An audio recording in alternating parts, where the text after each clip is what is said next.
Bienvenidos, esto es Iglesia Online, les habla Francisco Javier Acero desde Ciudad de México.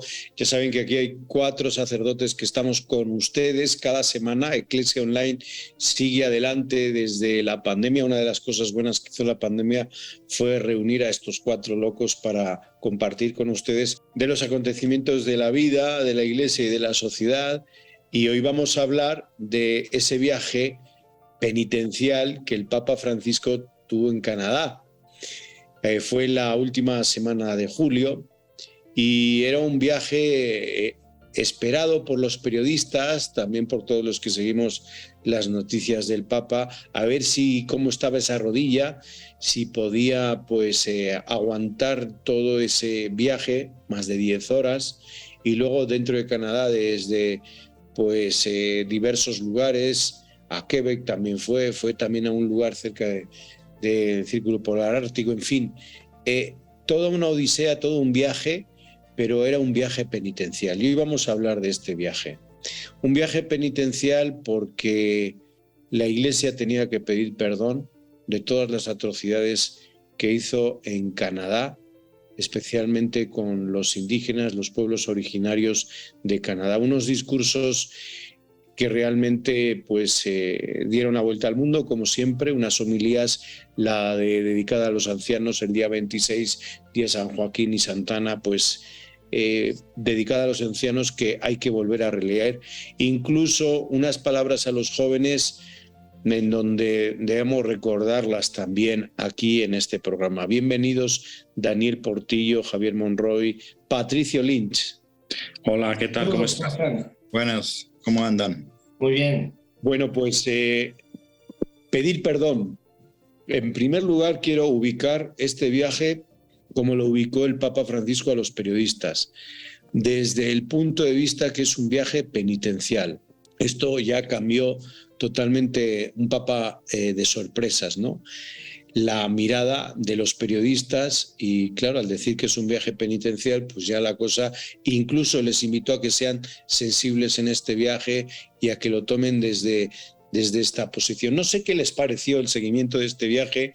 Daniel, Javier, Patricio, ¿quién quiere empezar? ¿El seguimiento de este viaje? Ajá. Pues yo creo que en las noticias ha habido varios puntos, ¿no? Uno muy superficial, que es el que tú acabas de comentar, que el de si puede caminar, si no puede caminar, y otro, el de lo que realmente la Iglesia hizo allí y qué pasó, ¿no? Bueno, y un tercero, que es ¿por qué pide tanto perdón el Papa, no? No sé, yo creo que esos serían los puntos que han saltado más en los medios, ¿no? No más importantes que otros. Yo creo que los tres debemos comprenderlos bien.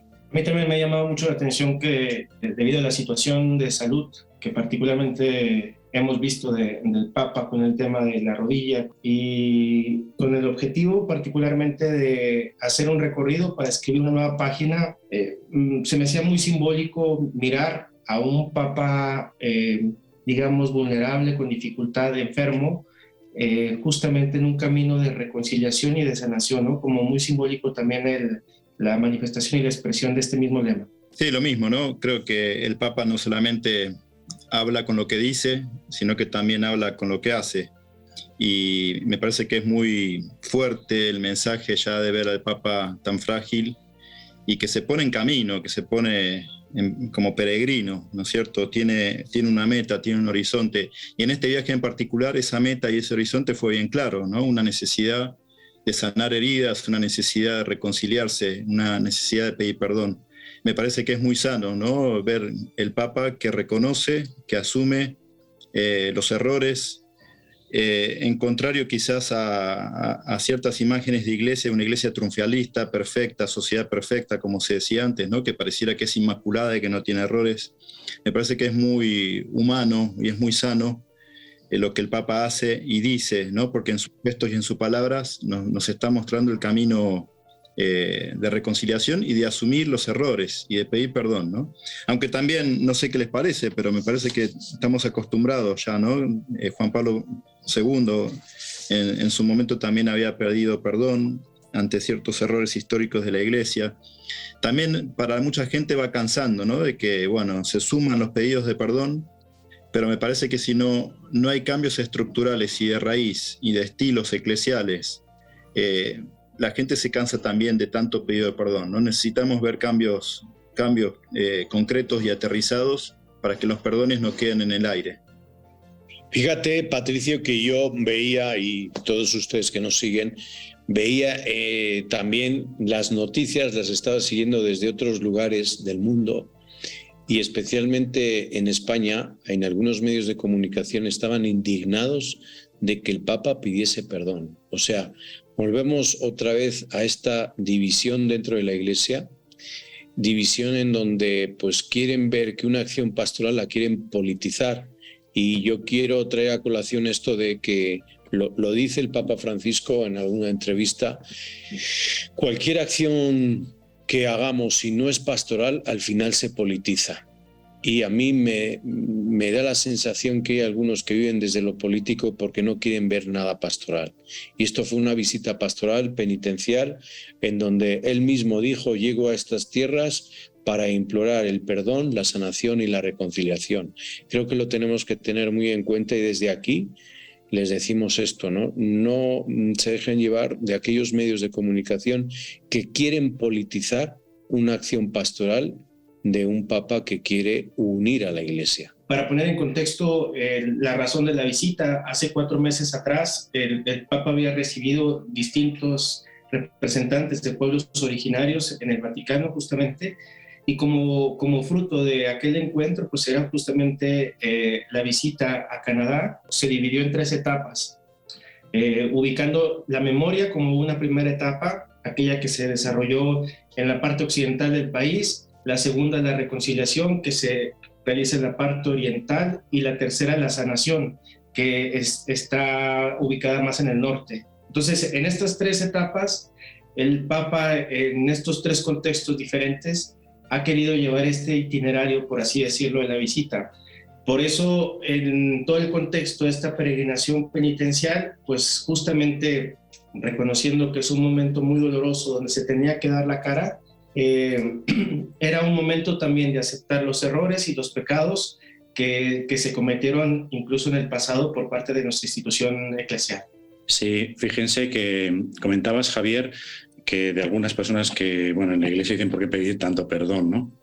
Y yo creo que yo no voy a ser que diga si el Papa debe pedir perdón o no. Si lo hace, yo creo que es porque hay que hacerse, ¿no? Y no voy a ser yo el que le diga lo que tiene que hacer, ¿no?, al Santo Padre.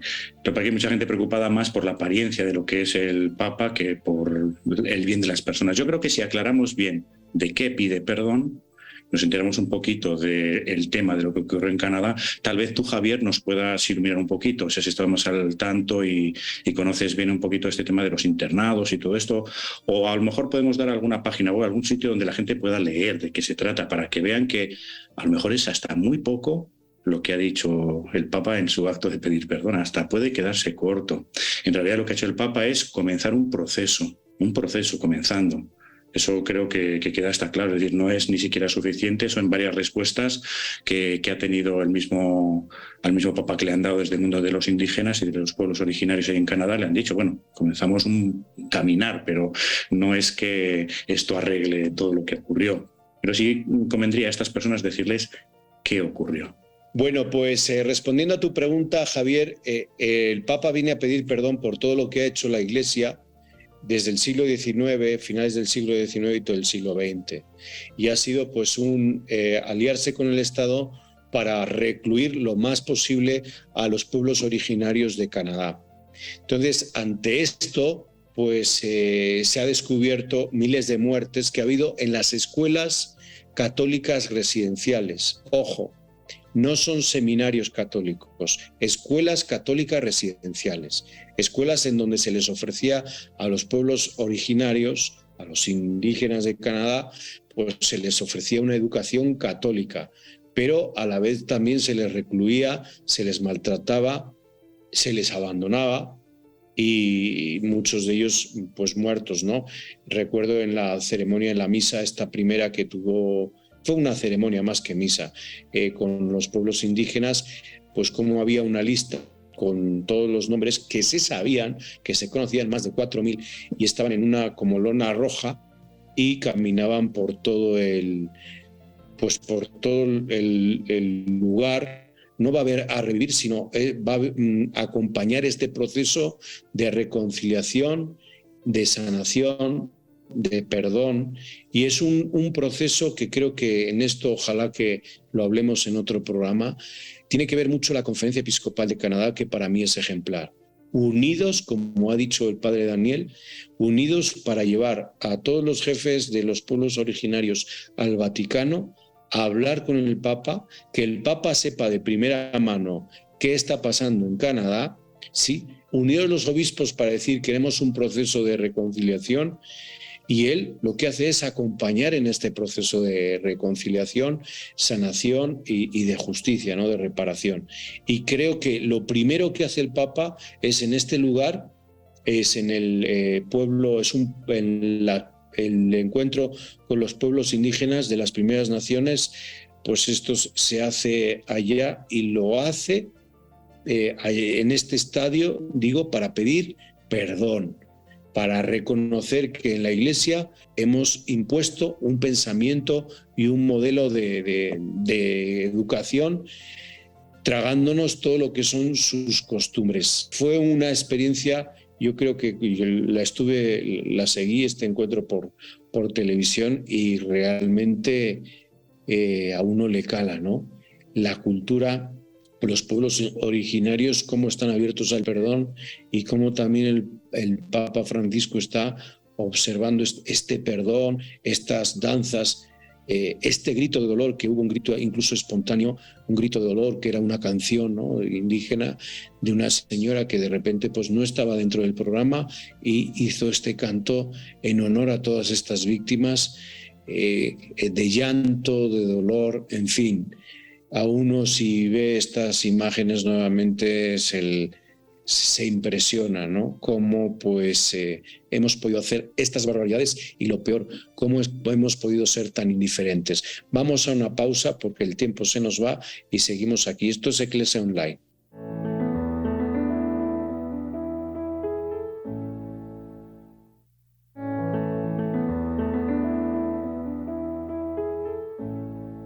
Bueno, pues estamos aquí, esto es Eclesia Online, está con nosotros Daniel Portillo, Javier Monroy, Patricio Lynch, y el que les habla, Javier Acero.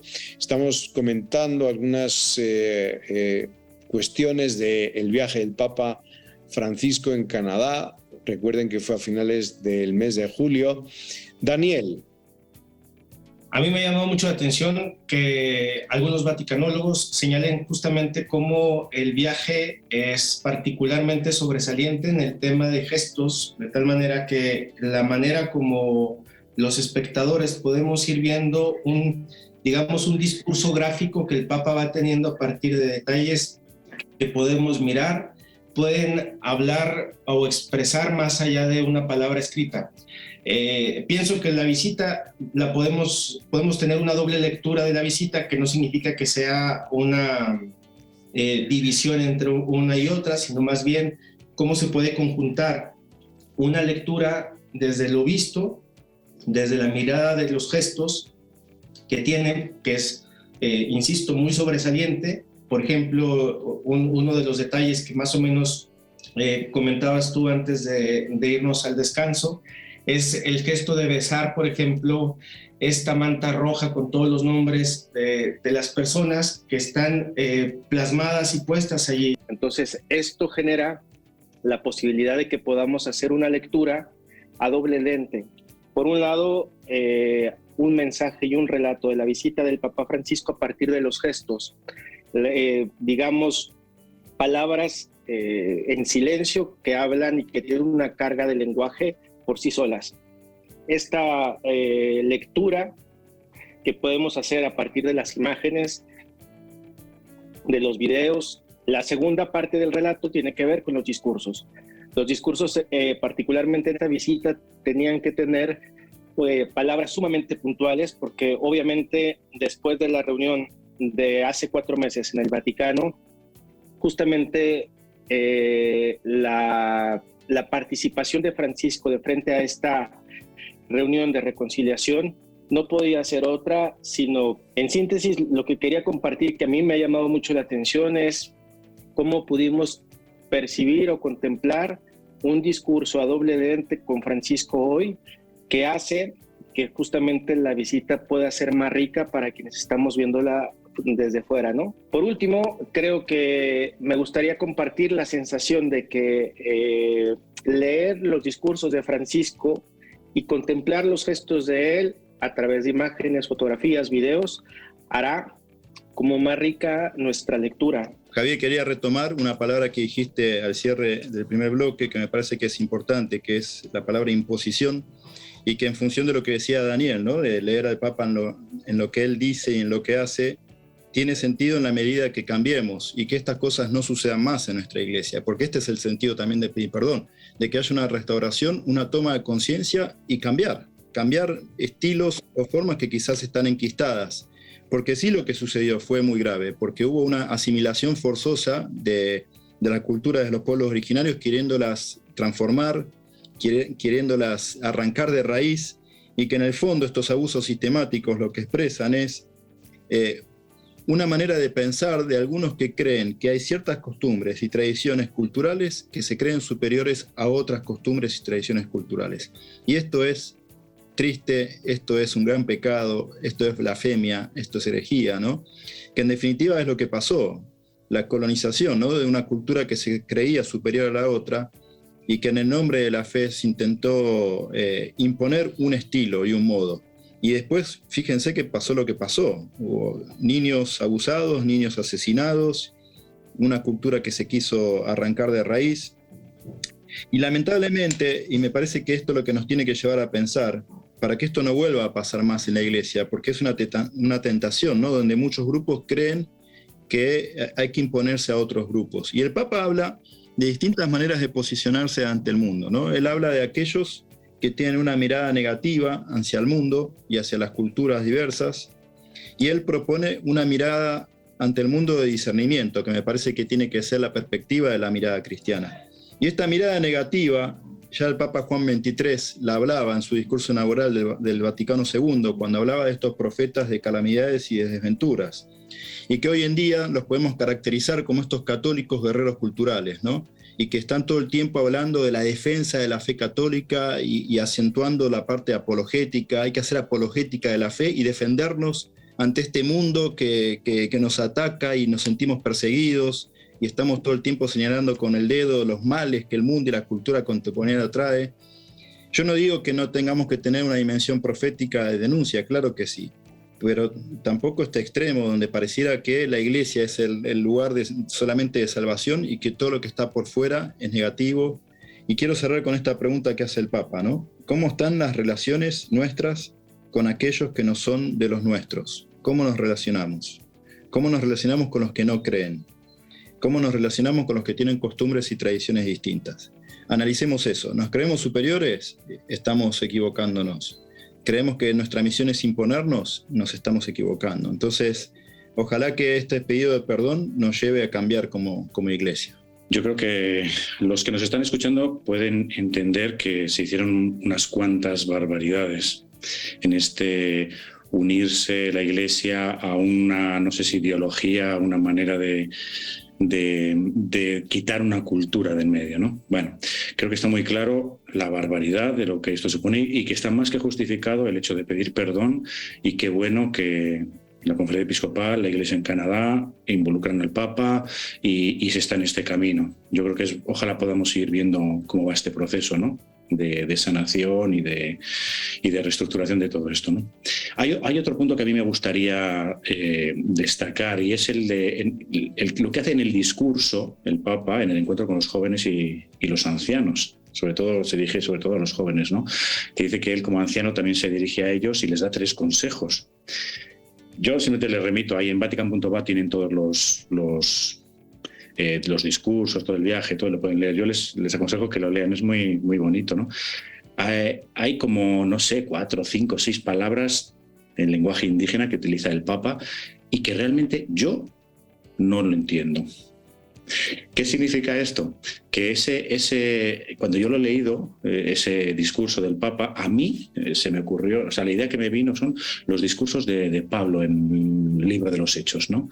Como los discursos de Pedro van en una línea, los de Pablo van en otra, y este discurso es claramente un estilo paulino, en el sentido de que está claramente inculturizado y les está hablando desde su cultura, desde sus tradiciones, etcétera, ¿no? No solo les dice que acojan ¿cómo dice exactamente? El Inuk de Jesucristo, no es sé la qué luz, es la luz que llevan los sí, porque dice varias palabras. Ya luego lo leí, ¿no? Y ya vi de qué se trataba, pero qué Gracias bonito. al cacique Acero que conoce el lenguaje.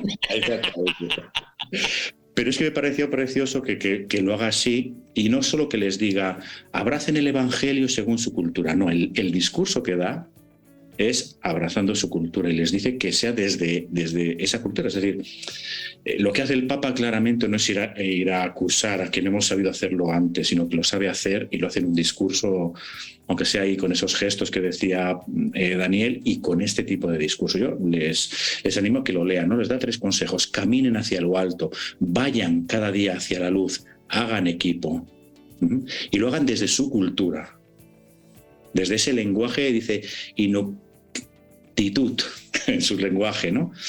Y que escuchen a los ancianos, que acudan a la riqueza de sus tradiciones y desde su propia libertad, y que abracen el Evangelio. Eso sí, lo dice muy claro, eso es evangelizar, ¿no? Le dice, abracen el Evangelio custodiado y transmitido por sus antepasados, que encuentren el rostro inútil de Jesucristo. Hermosísimo. A mí me parece un discurso como una actualización clara de aquellos primeros discursos de San Pablo a esas otras culturas a las cuales se abría la Iglesia. No quiero dejar este programa sin tocar un tema que es pues todo lo del abuso de poder en la Iglesia. No sé qué repercusiones tú ves en todos estos nuevos discursos, porque parece que el Vaticano quiere un poco bajar todo este tono de denuncia ante la Iglesia de abusos. Daniel, sí me gustaría terminar esta parte de Iglesia Online, este programa dedicado al viaje a Canadá. ¿Cómo lo has visto tú desde el punto de vista de el abuso de poder, este tema de abrir los procesos y acompañar desde la autoridad, en este caso la cabeza de la Iglesia, Pedro, el Papa Francisco? ¿Cómo has visto todos los discursos y los gestos? Yo creo que ha sido un viaje lleno de muchos gestos. Él, como dice, iba a acompañar un proceso de justicia, iba a pedir perdón, un proceso de sanación y de justicia reparativa. ¿Cómo lo has visto tú? A mí me llamó mucho la atención, por ejemplo, que la manera de evidenciar justamente cómo la pastoral de la Iglesia, en cierta manera, se puede ver confrontada por el tema de los abusos, cual sea su connotación, me refiero a sexuales, no sexuales, los abusos de poder, contra la confianza, de manipulación, etcétera. En ese ámbito nos ubicaría a nosotros para darnos cuenta cómo hablar de evangelización, hablar de pastoral en la Iglesia, también tiene que tener una actitud de asumir, es decir, la memoria, este camino, este itinerario del viaje del Papa Francisco, no con el afán como de olvidar los errores cometidos, los delitos que se han vivido, que han acontecido, sino también la manera como todos estos deben ser confrontados, atendidos y sobre todo en la búsqueda de una reparación cada vez más justa. Aparte ubicamos que Canadá fue uno de los primeros países en comenzar a nivel mundial a establecer el mismo tratamiento contra los abusos sexuales. Estamos ubicados en las primeras décadas, 1985 en adelante, donde comienza a tratar todo el tema de los abusos, a darles frente. Es uno de los países que empieza con el desarrollo de políticas que van siendo cada vez más desarrolladas y que creo que ese es un valor que hasta el día de hoy lo han asumido. Esto lo señalo porque conociendo ese itinerario que como Iglesia han tenido también, nos ayuda para captar la posibilidad de que un mensaje de pedir perdón tenga fuerza, porque no solamente es un discurso de hueco, ¿no? De pedir perdón por pedir perdón, sino que ese perdón ha traído ya un itinerario de reparación y ha traído ya también una posibilidad de buscar, en la medida de lo posible, que estos delitos no vuelvan a sucederse dentro de la Iglesia. Muy bien, pues muchísimas gracias, Daniel, gracias, Patricio, gracias, Javier Monroy. Gracias a ustedes, saludos. Saludos. Esto ha sido Iglesia Online. Hoy hemos estado reflexionando sobre el Papa Francisco en Canadá. Ya saben que nos vemos en el siguiente programa. Les habló Javier Acero. Hasta la próxima.